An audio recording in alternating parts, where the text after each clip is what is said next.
आसंता काली 22 तारीख रु आमर नुआ विधानसभा नुआ सरकार नुआ बजेट विधानसभा आरंभ हम।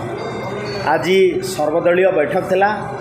ये बैठक रे मान्यवर बाचस्पति अध्यक्षतार आमर ये बैठक अनुष्ठित होता एवं आज सकाळु मान्यवर मुख्यमंत्री मोहन चरण माझी जी आमर लीडर ऑफ अपोजिशन का घर को जाई मध्य तांकु आमंत्रण करथिले बैठक रे जोग देवा पाई एवं रेगुलार असेंबली को आसंतु एवं तांकर गठनमूलक प्रस्ताव ये सरकार चलैया पाई दियंतु। एटा मान्यवर मुख्यमंत्री मोहन चरण माझी जी तांकु आग्रह प्रकाश करथिले।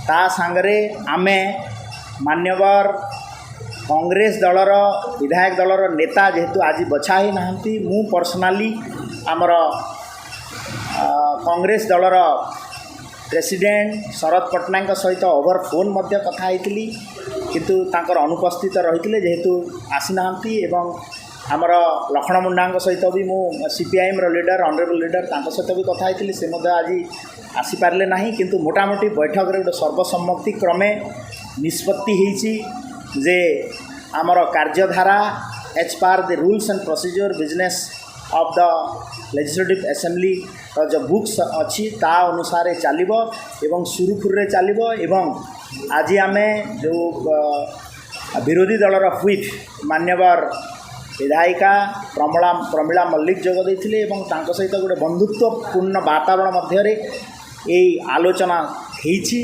एवं से भी आमर विधानसभा को चलाइबा सहयोग करेंगे यह कमिटमेंट करिसेंती। तो आम आशा करुचु जे मान्यवर मुख्यमंत्री मोहन चरण माझी नेतृत्व रे एवं से होचंती लीडर ऑफ द हाउस एवं मान्यवर बाचस्पति मार्गदर्शन रे कालीठू जो विधानसभा सत्र आरंभ होची ताहा सुरुखुरी चलिबो। यह मु ये विधायक आमर जो सर्वदलीय बैठक रे यह ही निष्पत्ति होची। धन्यवाद, नमस्कार।